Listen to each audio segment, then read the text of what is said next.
Hello friends, நீங்கள் பார்த்துட்டு இருக்கிறது ஹரிஷ் வாய்ஸ் 2.0. ஸோ இன்றைக்கி இந்த வீடியோவில் நாம் என்ன பார்க்க போகிறோம்னா, attack on titan season 1 episode 3 shining dimly இந்த mid dust of the despair. நீங்கள் இந்த அனிமேவை டெய்லி கம்ப்ளீட்டாக பார்க்க ஆசைப்பட்டீங்கன்னா இந்த அனிமேவோட கம்ப்ளீட் பிளேலிஸ்ட்டை நான் கீழே டிஸ்கிரிப்ஷனில் கொடுத்துருக்கேன். ஸோ மறக்காமல் போய் செக் பண்ணி பாருங்கள். அண்ட் நிறைய பேர் வந்து என்கிட்ட டெய்லி 2 எபிசோடு போட சொல்கிறீங்க. என்னால் டைம் இருந்துச்சுன்னா நான் கன்ஃபார்மாக ஒரு நாளைக்கு 2 3 கூட போடுவேன். பட் இப்போ என்கிட்ட ஆக்சுவல் டைம் எதுவுமே இல்லை. அந்த ஒரு காரணத்தினால தான் என்னால் ஒரு எபிசோடு அதாவது டெய்லி போட முடியும். அண்ட் அது மட்டும் இல்லாமல் இன்றைக்கி நீங்கள் பார்க்குற எபிசோடு நான் நேற்று நைட்டை வந்து எடிட் பண்ணது. அதாவது இப்போ ரெக்கார்டிங் பண்ணுறது நேற்று நைட்டு. அதாவது எனக்கு இன்றைக்கி இப்படியே சொல்லிட்டு போனால் அப்படி மண்டை குழம்பிடும். பட் இதை பற்றிலாம் நீங்கள் பெருசாக எதுவுமே எடுத்துக்காதீங்க. அண்ட் அது மட்டும் இல்லாமல் நீங்கள் கொடுக்க வேண்டிய சப்போர்ட்டை கரெக்டாக கொடுத்தீங்கன்னா நானும் உங்களுக்கு கொடுக்க வேண்டிய கண்டென்ட்டை தெளிவாக கரெக்டாக கொடுப்பேன். சரி, வளவனு பேசாமல் வாங்க நம்ம இன்னைக்கான எபிசோடுக்குள்ளே போயிடலாம். எபிசோடோட ஸ்டார்டிங்லேயே நம்ம கெய்ட் சர்வீஸ் தான் பார்த்தீங்கன்னா போட்டு கத்திட்டு இருக்கிறாங்க. எல்லாருமே ஒழுங்காக நேரம் நில்லுங்கடா. அண்ட் அது மட்டும் இல்லாமல் இப்போ எல்லாருமே உங்களுக்கு செல்ஃப் இன்ட்ரோடக்ஷன் சொல்கிறதுக்காக தயாராருங்க அப்படின்னு ஃபஸ்ட்டு நம்ம ஆர்மின் ஆர்லெட் கிட்ட போயிட்டு இருக்காங்க. சரி, நீ யாரா மஞ்சள் கலர் தலையா, உனக்கு என்ன வேணும், நீ எதுக்கு இங்கே வந்து அப்படின்னு கேட்கும்போது ஆக்சுவலி இந்த பேர் எனக்கு என் தாத்தா தான் வச்சாரு. அண்ட் அது மட்டும் இல்லாமல் மனித குலத்துக்காக உயிரை கொடுக்குறதுக்காக தான் நான் இங்கே வந்திருக்கிறேன் அப்படின்னு ஆர்மின் சொல்கிறான். அப்படின்னு உயிர் தேவைப்பட்டா நான் சொல்கிறேன் அப்புறம் வா அப்படின்னு சொல்லிட்டு அவர் ஜாலியாக பேசிட்டு அவர் பாட்டு கெட்டல் அடிச்சுட்டு போயிட்டு இருக்காரு. ஆனால் அதே சமயத்தில் 2 கமாண்டர்ஸ் இங்கிருந்து பார்த்துட்டு போயிட்டு இருக்காங்க. எனக்கு பழைய ஞாபகம் எல்லாமே வருது இவங்களை பார்க்கும் போது அப்படிங்கிறாங்க. ஆனால் எதுக்காக சொன்னதே திருப்பி சொல்லிட்டு இருக்கிறாங்க அப்படின்னு சொல்லிட்டு அங்கே ஒருத்தர் கேட்கும் போதே ஆக்சுவலி அவங்க தன்னையே வெறுக்கிறதுக்காக ஃபஸ்ட்டு அவங்க ஆரம்பிக்கணும். அதுக்கப்புறம் தான் அவங்க மற்றவங்களை காப்பாற்றுறதுக்காக அவங்க தன் உயிரையும் தியாகம் பண்ணுவாங்க. அந்த ஒரு விஷயம் தான் இங்கே போயிட்டுருக்குது. ஆனால் சில பேர்கிட்ட கெய்த் கேட்காமலே இருப்பார்ல. ஏன்னா அவங்க எல்லாமே ஒரு 2 வருஷம் எக்ஸ்பீரியன்ஸ் இருக்கிற மாதிரி அவங்களோட வாழ்க்கையில் சில சம்பவங்கள் நடந்திருக்கும். அந்த ஒரு காரணத்தினால தான் அவங்கக்கிட்ட எதுவுமே கேட்க மாட்டாங்க அப்படிங்கிறாங்க. அதே சமயத்தில் கெய்த் இன்னொரு பையனை கேட்கும்போது என்னோட பேர் ஜீன் கிறிஸ்டின், நான் ட்ரோஸ் டிஸ்ட்ரிக்ட்லேருந்து வந்துருக்கிறேன். என்னோட பெரிய ஆசையை மிலிட்ரி போலீஸ் பேரேஜாக சேர்றது தான் அப்படின்னு அவன் சொல்கிறான் பாருங்க. அதெல்லாம் இங்கே யார் சேர்றது, ஃபஸ்ட் இங்கே ட்ரைனிங் ஒழுங்கு எடுத்துக்கங்க, அதுக்கப்புறம் நீங்கள் போய் அந்த மிலிட்ரிக்கெல்லாம் போய் சேர்ந்துக்கலாம் அப்படின்னு சொல்லிட்டு அவர் திட்டுறாப்புல. ஏன்னா அந்த மிலிட்ரி பேரிகேஜ் அப்படிங்கிறது ஒரு பெரிய ஆளுங்களுக்கான ஒரு இடம். அண்ட் அது மட்டும் இல்லாமல் சிவருங்களுக்குள்ளேயே வாழ்கிறதுனால அவருக்கு செம கோவம் வந்துருச்சு. அதனால் கெய்து போட்டு அடிக்கிறாரு பாருங்க. அப்படியே படுத்துட்டான். அண்ட் இந்த இடத்துல நிறைய பேர்கிட்ட வந்து கேள்வியே கேட்டுட்டு இருக்கிறாங்க. ஆனால் இடக்க முடக்கா பேசிக்கிட்டு இருக்கிறாங்க. சரி, உன்னோட பேர் என்னடா மொட்டை தலை அப்படின்னு கேட்கும்போது என்னோட பேர் கோனி ஸ்ப்ரிங்கர் சார் அப்படிங்கிறாங்க. நான் ரகாக்கோ வில்லேஜ்லேருந்து வந்திருக்கிறேன், வால் ரோஸ்லேருந்து அப்படிங்கிறாங்க. நீ பண்ணுறதெல்லாம் பார்த்தா உயிர் கொடுக்குறதுக்கு தயாராக இருப்பேட் இருக்குது அப்படின்னு உயிரை போய் கொடுக்குறியா அப்படின்னு சொல்லிட்டு தலையை போட்டு நசுக்கிட்டு இருக்கும்போது அந்த இடத்துல ஒரு பொண்ணு உருளைக்கிழங்கு தின்னுட்டு இருக்கிறா. ஏம்மா யாருமா நீ அப்படின்னு சொல்லிட்டு ஒரு ஆச்சரியத்தோட அப்படியே டென்ஷனாக கேட்டுட்டு இருக்கிறாங்க. இந்த பொண்ணு எதுவுமே பேசாமல் சைலண்டாக இருக்கிறா. நான் உங்கள்கிட்ட தானே கேட்டுட்டு இருக்கிறேன், யார் நீ அப்படின்னு சொல்லிட்டு அவர் கத்துறா இருப்பாருங்க. வணக்கம் சார், என்னோட பேர் தான் சாஷா ப்ளவுஸ். ஸோ நான் டாப்பர் வில்லேஜ் வால் ரோஸ்லேருந்து வந்திருக்கிறேன் அப்படிங்கிறாங்க. ஓ சாஷா ப்ளவுஸ், நீ கையில் என்ன வச்சிருக்க நான் தெரிஞ்சுக்கலாமா அப்படின்னு கெய்த் கேட்கும்போதே இது ஒரு வேக வச்ச உருளைக்கிழங்கு அப்படிங்கிறாங்க. ஆனால் எதுக்காக நீ அதை கையில் வச்சிருக்கிற அப்படின்னு கெய்த் கேட்கும்போது சாப்பிட்றதுக்காக தான், வேறு எதுக்கு, பார்க்கறதுக்கு செமையாக இருந்துச்சு அண்டு சூடாக இருக்கும்போது சாப்பிட்டா தான் எல்லாமே நல்லாயிருக்கும், அந்த ஒரு காரணத்துக்காக தான் நான் இதை எடுத்துக்கிட்டு வந்தேன் அப்படிங்கிறாங்க. அப்படின்னு நீ திருடிட்டு வந்துட்டியா அப்படின்னு கேட்கும்போதே திருடலைங்க, எனக்கு பசிக்குது அதை எடுத்துகிட்டு வந்துட்டேன் அப்படின்னு வெகுளித்தனம் போது சொல்லிட்டு இருக்கிறேன். இதை பார்த்தோன்னே அங்கே இருக்கிறவங்க எல்லாமே வாய்ப்பளந்து பார்த்துட்டு இருக்கிறாங்க. வேணா இந்தாங்க உங்களுக்கு வேணா பாதி தரேன் அப்படின்னு பெரிய பீஸை வச்சுக்கிட்டு சின்ன பீஸை பார்த்தீங்கன்னா இங்கே கைதுக்கிட்ட கொடுக்குறாங்க. என்ன ஒரு நல்ல உணலத்தனம் அப்படின்னா சரி நீ இந்த கிரவுண்டை முழு ரவுண்டு ஓடு அப்படின்னு சொல்லிட்டு ஷாஷாவை தொண்டை தண்ணி வத்துற அளவுக்கு பார்த்தீங்கன்னா ஓட வச்சுட்டு இருக்கிறாங்க. அண்ட் இன்ட்ரடக்ஷன் எல்லாமே முடிஞ்சதுக்கப்புறம் சாயந்தரமே ஆயிடுச்சு. அதாவது ஒரு 5 மணி நேரம் இருக்கும். ஷாஷா அந்த கிரவுண்டை சுற்றி ஓடிக்கிட்டே இருக்கிறா. பாவம் அந்த பொண்ணு தெரியாதரமா உருளைக்கிழங்கு தின்னப்பட்டு இந்த ஆட்டம் போட்டுட்டு இருக்கிறாளே அப்படின்னு சொல்லிட்டு அங்கே இருக்கிறவங்க எல்லாமே பார்த்துக்கிட்டு இருக்கிறாங்க. சரி, நீ இப்படி பேசுறியே, நீ எந்த ஊர் அப்படின்னு சொல்லிட்டு கோனி அந்த இடத்துல இருக்கிறவங்க கேட்டுட்டு இருக்கும்போது ஆக்சுவலி நானும் ஆர்மின் மாதிரி தான், நானும் சிகன்ஷினாலும் தான் வந்திருக்கிறேன் அப்படின்னு சொல்லிட்டு நான் வேற சொல்கிறான். சிகன்ஷினாலும் தான் அப்படின்னா அந்த பெரிய கொலசோனல் டைட்டனை நீ பார்த்தியா, அது பார்க்குறதுக்கு எப்படி இருந்தது அப்படின்னு சொல்லிட்டு கோனி கேட்கும்போது அது பார்க்குறக்கு உண்மையிலே ரொம்பவே பயங்கரமாக இருந்தது. அதோட முகத்தில் எந்த ஒரு ஸ்கின்னுமே இல்லை, அதோட வாய் ரொம்பவே பெருசாக இருந்தது அப்படின்னு நம்ம யாரும் சொல்லிகிட்டு இருக்கிறான். அண்ட் இங்கே இருக்கிற நிறைய பேர்த்துக்கு அந்த டைட்டன்ஸை பற்றின ஆர்வம் இன்னும் நிறைய வந்துருச்சு. அந்த டைட்டனை பற்றி இன்னும் சொல்லு அப்படின்னு கேட்டுட்டு இருக்கிறாங்க. பட் அந்த டைட்டன் எல்லாமே உள்ளே வந்ததுக்கப்புறம் நிறைய மக்கள் வந்து அவங்களோட ஆதாரத்தை எல்லாமே இழந்துட்டாங்க. அண்ட் அதுக்கப்புறம் நிறைய பிரச்சனை தான் அங்கே நடந்துட்டு இருந்தது அப்படிங்கிறாங்க. அப்புறம் நீ எப்படி உயிரோட வந்து அப்படின்னு நாங்கள் ஒரு பொண்ணு கேட்கும்போது ஆக்சுவலி அது வந்து அப்படின்னு சொல்லிட்டு இருக்கும்போதே அவனுக்கு டப்புன்னு தலைவலிக்கிற மாதிரி இருக்குது. ஏன்னா உயிர் பிழைச்சதுக்கு காரணமே ஹானஸ் அப்புறம் அவங்க அம்மா தான். அதை நினச்சி பார்த்துட்டு ரொம்பவே டென்ஷன் ஆகிட்டு இருக்கிறான். என்னாச்சு, கொஞ்சம் நேரம் எல்லாருமே கம்மிட்டு இருக்கிறீங்களா, ஏன்னா அவனுக்குமே ஹிஸ்ட்ரியில் அதாவது அவனோட வாழ்க்கையில் மறக்க முடியாத சம்பவம் ஏதாவது அதை நடந்திருக்கலாம், எதுவுமே கேட்காதீங்க அப்படின்னு சொல்லிட்டு அங்கே ஒரு பையன் கேட்டுட்டு இருக்கிறான். அதெல்லாம் ஒன்றுமே இல்லை அப்படின்னு சொல்லிட்டு வெறி கொண்ட வேங்க மாதிரி பண்ணு தின்னுட்டு இருக்கிறான். இந்த டைட்டன்லாம் ஒரு பெரிய விஷயமே கிடையாது, அதெல்லாம் அப்படி தூசி மாதிரி தான். அண்ட் அங்கே இருக்கிற எல்லா டைட்டன்ஸுமே ஒன்றா சேர்த்து நான் அதை அழிக்காமல் விடவே மாட்டேன். அந்த டைட்டன்ஸ் எல்லாமே ரொம்பவே சுலபமானது. அந்த டைட்டன்ஸை கொல்றதுக்காக தான் நான் இந்த ஆர்மியிலே சேர்ந்துருக்கிறேன் அப்படிங்கிறாங்க. அப்படின்னா நீ என்ன ஆர்மியில் சேர்ந்துக்கிட்டு உன் கோவத்தை காட்ட போகிறே அப்படின்னு சொல்லிட்டு அங்கே ஜீன் பேசிக்கிட்டு இருக்கிறான். என்ன சொன்ன நீயே அப்படின்னு கேட்கும்போது, இல்லை கோவத்தை காட்டி மட்டும் டைட்டன் பயமுறுத்த போறியா அப்படின்னு சொல்லிட்டு ஜீன் கேட்டுட்டு இருக்கிறான்.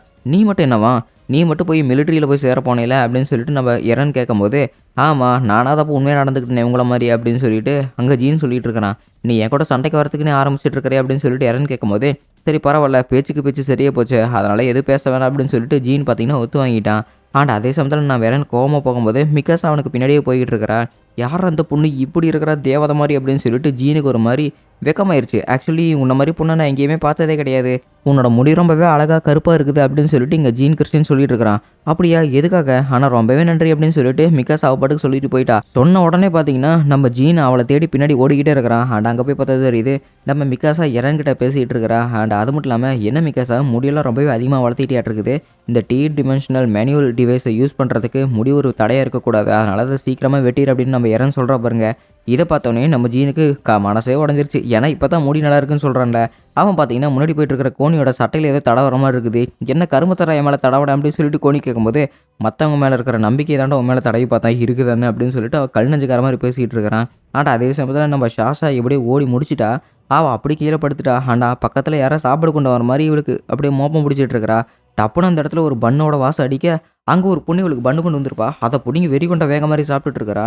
யார் மணி அப்படின்னு கேட்கும்போது, ஆக்சுவலி நீங்கள் இப்போ இந்த தண்ணியத்தை குடிச்சாகணும், ஏன்னா நீங்கள் ஓடிக்கிட்டே இருந்தீங்களா, உங்களுக்கு கொஞ்சம் தாகமாக இருக்குது அப்படிங்கிறாங்க. ஐயோ நிஜமாலுமே நீ தெய்வம் மாதிரி என்னவங்க அதை காப்பாற்றி இருக்கிற அப்படின்னு சாசா சொல்லிட்டு இருக்கிறாங்க. அட என்ன நீ இந்த மாதிரியெல்லாம் பேசிகிட்டு இருக்கிற அப்படின்னு அந்த மஞ்சள் கலர் முடி வச்சிருக்கிற பொண்ணு பேசிக்கிட்டே இருக்கும்போது, நீ எதுக்கு இவ்வளோ வந்து காப்பாற்றிட்டு இருக்கிற, இது உன்னோட கடமை கூட கிடையாது இல்லை, ஏன்னா இந்த உருளைக்கிழங்காக பனிஷ்மெண்ட் வாங்கின இந்த பொண்ணை காப்பாற்றினா உனக்கு ஏதாவது கெட்ட பேர் வந்துடும், இந்த பொண்ணை நீ காப்பாற்றாமலே இருக்கலாம், எனவே காப்பாற்றுற அளவுக்கு ஒருத்த கூட இல்லை அப்படின்னு சொல்லிட்டு இவளே பார்த்தீங்கன்னா நம்ம ஷாஷாவை தூக்கிட்டு போகிற மாதிரி இருக்குது. எதுக்காக இப்போ நீ அவளை காப்பாற்றுற அப்படின்னு கேட்கும்போது, ஏன்னா இவளுமே எனக்கு எப்போயாவது உதவிப்படுவா, இவளோட பைத்தியக்காரத்தனம் எனக்கு கண்டிப்பாக எப்போயாவது உதவிப்படும் அப்படின்னு சொல்லிட்டு இந்த பொண்ணு சொல்லிட்டு இருக்கிறா. அண்ட் அடுத்த நாள் காலையில் பார்த்தீங்கன்னா இவங்களுக்கான ஆப்டிடியூட் ரவுண்டு இருக்குது. ஸோ நீங்கள் எல்லாருமே இந்த ஆப்டிடியூட் ரவுண்டுக்கு வரவேற்கிறேன். அண்ட் இந்த ஆப்டிடியூட் ரவுண்டில் நீங்கள் உங்களோட 3 டிமென்ஷனல் மேனுவல் டிவைஸை எப்படி பயன்படுத்தணும் அப்படின்னு பேலன்சிங் தான் இந்த கற்றுக்க போகிறீங்க அப்படிங்கிறாங்க.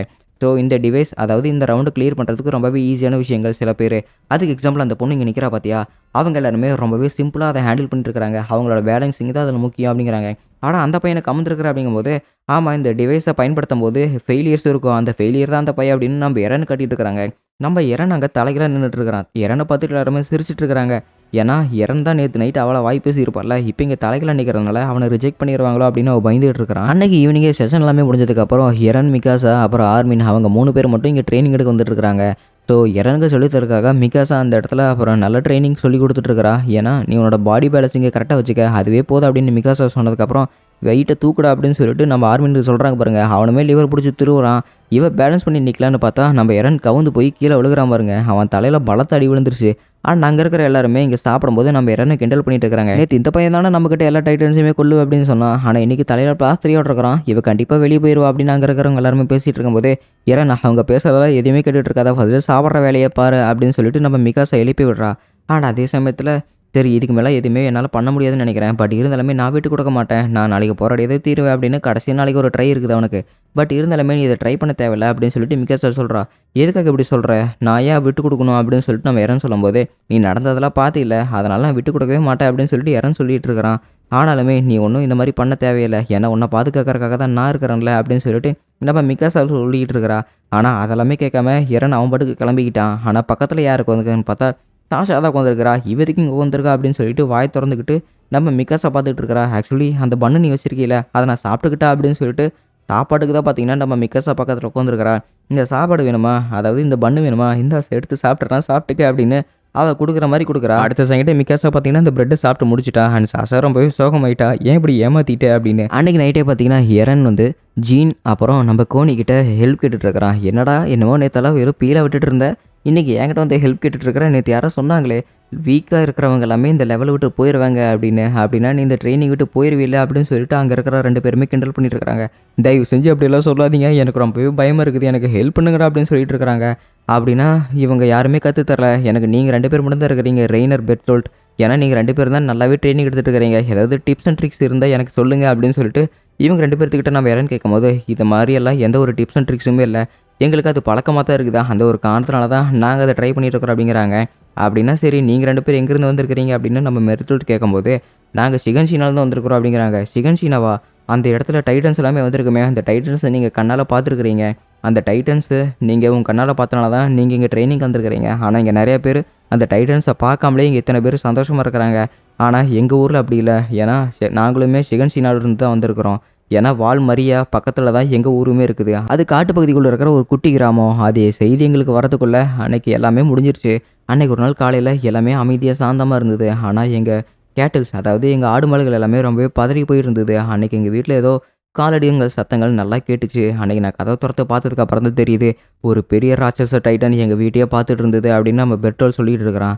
அது மட்டும் இல்லாமல் இங்கே பயத்தினால தான் நாங்கள் இங்கே 2 பேருமே ஒன்றா சேர்ந்துருக்குறோம் அப்படின்னு பெர்டோல்ட் அவன் பாட்டுக்கு ஏதோ உளறிக்கிட்டே இருக்கிறான். பெர்டோல் எதுக்காக அவங்களை இப்படி சொல்ல பயமுறுத்திட்டு இருக்கிற அப்படின்னு ரெய்னர் பிடிச்சி திட்டிக்கிட்டு இருக்கிறான். பட் இருந்தாலுமே எனக்கு உங்களுக்கு உதவி செய்ய முடியும் அப்படின்னு சொல்லிட்டு ரெய்னர் அப்புறம் பெர்டோல்ட் 2 பேருமே பார்த்தீங்கன்னா இங்கே இவங்களை கூட்டிகிட்டு போயிட்டு இருக்கிறாங்க. பட் ஆக்சுவலி நிறைய பேர் அவங்களோட உயிரை தியாகம் பண்ணி தான் இங்கே மற்றவங்களுக்கு உதவி பண்ணணுன்னு எவனுமே வரதில்லை. ஆனால் நாம் அந்த மாதிரி இருக்க போகிறதில்ல. ஏன்னா நம்ம ட்ரைனிங் எடுக்கிறதே மற்றவங்களுக்காக உதவி செய்யணும் அப்படின்னு தானே. அது மட்டும் இல்லாமல் நான் இங்கே நிறைய பேர்த்த வந்து காப்பதற்காக தான் நான் இங்கே வந்திருக்கிறேன் அப்படின்னு பெர்டோல் சொல்லிட்டு இருக்கிறான். அதே சமயத்தில் ரெய்னருமே பார்த்தீங்கன்னா அவனோட ஆசையை சொல்லிட்டு இருக்கிறான். நான் என் சொந்த ஊருக்கு போய் என் நிலத்தை திருப்பாமல் விடவே மாட்டேன். ஏன்னா என் கிராமத்தை நான் திருப்பி கொடுத்தே தான் தீருவேன் அப்படின்னு அவன் பாட்டுக்கு சொல்லிட்டு இருக்கிறான். அது மட்டும் இல்லாமல் உங்களுக்கு ஏதாவது காரணம் இருக்குது அப்படின்ட்டு இருக்கும்போது ஆமாம் அப்படின்னு சொல்லிட்டு நம்ம எரன் தன்னோட அம்மா சாகிறத பார்த்தீங்கன்னா கொஞ்சம் கொஞ்சமாக நினச்சி பார்த்துட்டு இருக்கிறான். ஆமாம், எனக்கு ஒரு குறிக்கோள் இருக்குது. இங்கே இருக்கிற டைட்டன்ஸை ஒன்று விடாமல் நான் அது எல்லாத்தையுமே அழிச்சு காட்டுவேன் அப்படின்னு சொல்லிட்டு நம்ம எரன் சொல்லிட்டு இருக்கிறான். இவங்க எல்லாருமே பார்த்தீங்கன்னா ஏதோ ஒரு காடு மலையை தாண்டி இவங்க முன்னேறி போய்கிட்டு இருக்க மாதிரியே இருக்குது. ஆனால் அவங்க ஏறி போயிட்டு இருக்கும்போதே ஒரு மலையை பக்கத்தில் வந்துட்டாங்க. அந்த மலைக்கு பக்கத்துலேயே பார்த்தீங்கன்னா ஒரு நிலவு மாதிரி இருக்குது. அப்படின்னு சரி, நீ ஃபஸ்ட்டு ட்ரைனிங் எடுக்கிறதுக்கு ஒரு நல்ல சூழ்நிலை வேணும்ல, அந்த சூழ்நிலை உனக்கு இந்த காட்டுப்பகுதியில் கிடைக்கும். அதனால் இந்த இடத்துல நல்ல ட்ரைனிங் எடுத்துக்க. இப்போதைக்கு இதை மட்டும்தான் எங்களால் உனக்கு கற்றுத்தர முடியும் அப்படின்னு ட்ரெயினர் பெர்டோல் சொல்லிட்டு இருக்கிறாங்க. இப்போ நல்ல ட்ரைனிங் எடுத்துக்க. நாளைக்கு காலையில் நான் உன்னை சோல்ஜராக தான் பார்க்கணுமே தவிர ஒரு லூசராக பார்க்கக்கூடாது அப்படின்னு இங்கே ரெய்னர் சொல்லிட்டு இருக்கிறான். ரொம்பவே நன்றி அப்படின்னு எரன் சொல்லிட்டு இருக்கிறான். அன்னைக்கு காலையில் பார்த்தீங்கன்னா மறுபடியும் உனக்கு ஆப்டிடியூட் ரவுண்டு. சரி அப்படின்னா நீ ப்ரிப்பேர் ஆகிட்டியா எரன் அப்படின்னு சொல்லிட்டு நம்ம கைத் கேட்குறாங்க. நான் ப்ரிப்பேர் ஆகிட்டேன் சார் அப்படின்னா அவனுமே ரொம்பவே பதட்டமாக இருக்கிறான். அப்படின்னு சரி லிவரை புல்லுங்க, கைத்தை மேலே இல்லைங்க அப்படின்னு சொல்லிட்டு கைது சொல்கிறாப்புல பாருங்க. அந்த லிவரை பார்த்தீங்கன்னா மேலே இழுக்கிறாங்க. எரன் மறுபடியும் கீழே விழுந்துருவானா அப்படின்னு எல்லாருமே ஆச்சரியத்தோட பார்த்துட்டு இருக்கும்போது அவன் பார்த்தீங்கன்னா நல்லா பேலன்ஸோட நிற்கிற மாதிரி இருக்குது. ஏன்னா இதுக்கு மேலே தான் என்னோடய போராட்டமே ஆரம்பிக்க போகுது. இது ஜஸ்ட் இவங்களுக்குள்ள ஒரு இன்ட்ரொடக்ஷன் தான் அப்படின்னு அவன் ஒரு வழியாக அந்த இடத்துல நின்றுக்கிட்டான். ஆனால் கொஞ்சம் நேரம் கூட நிற்க முடியல. அப்படியே மறுபடியும் தடிக்கு கீழே விழுந்துட்டான். ஐயோ மறுபடியும் கீழே விழுந்துட்டானே அப்படின்னு ஆச்சரியத்தோட பார்த்துட்டு இருக்கும்போது ஆனால் கெய்த் ரொம்பவே பாவமா இவருமே பார்த்தீங்கன்னா ஏதோ ஆக்ரோஷமாக பார்க்குற மாதிரி இருக்குது. அப்படின்னு சரி யார் அங்கே இருக்கிறது, நம்ம எரனுக்கு வேறு ஒரு மாடலில் வந்து இந்த பெல்ட் கட்டி விடுங்க, அவன் எப்படி பண்ணுறான்னு பார்க்கலாம் அப்படின்னு சொல்லிட்டு கெய்த் இங்கே சொல்கிறாப்புல பாருங்க. அப்படின்னா சரி ஓகே சார் நீங்கள் சொல்கிற மாதிரியே பண்ணுறோம் அப்படின்னு வேறு ஒரு பெல்ட்டு மாட்டி விட்டுட்டு நம்ம எரன் தொங்க விடுறாங்க பாருங்க.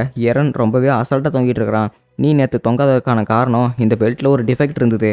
ஸோ இதை நாங்கள் மெயின்டெனன்ஸ் டிபார்ட்மெண்ட்டுங்கிட்ட சொன்னோம். ஆனால் அவங்க சரியாக கவனிக்கலையாட்டு இருக்குது. ஆனால் நீ இதுலேயுமே கொஞ்சம் நேரம் சமாளிச்சிருக்கிற, அது ரொம்பவே பெருமைக்குரிய விஷயம் தான் அப்படின்னு இருக்கிறாங்க. அப்படின்னா நான் இந்த ட்ரைனிங்கில் பாஸ் ஆகிட்டேனா அப்படின்னு எரன் ரொம்பவே சந்தோஷப்பட்டு இருக்கிறான். நீங்கள் எல்லாருமே இதை பார்த்தீங்களா? ஏன்னா எரன் இந்த ட்ரைனிங்கில் மட்டும் பாஸ் ஆகலை, அவன் டிஃபெக்டான ஒரு பெல்ட்லேயே இவ்வளோ நேரம் தாங்கியிருக்கானா, அவனால் எதையுமே தாங்க முடியும் அப்படின்னு எல்லாருமே ரொம்பவே சந்தோஷமாக இருக்கிறாங்க. இப்போ அவள் என்ன யோசிச்சுட்டு இருக்கான்னு யாருக்காவது தெரியும் அப்படின்னு என்ன சொல்லும்போது அவள் என்றைக்குமே என்னை விட்டு பிரியாமல் என் கூடயே எனக்கு காவலுக்கு வச்சிருப்பான் தான் எனக்கு தோணுது அப்படின்னு மிகாஸ் அங்கே சொல்லிட்டு இருக்கிறா. இவங்க எல்லாருமே ஒரு மாதிரியே நம்ம மிகாஸாவே பார்த்துட்டு இருக்கிறாங்க.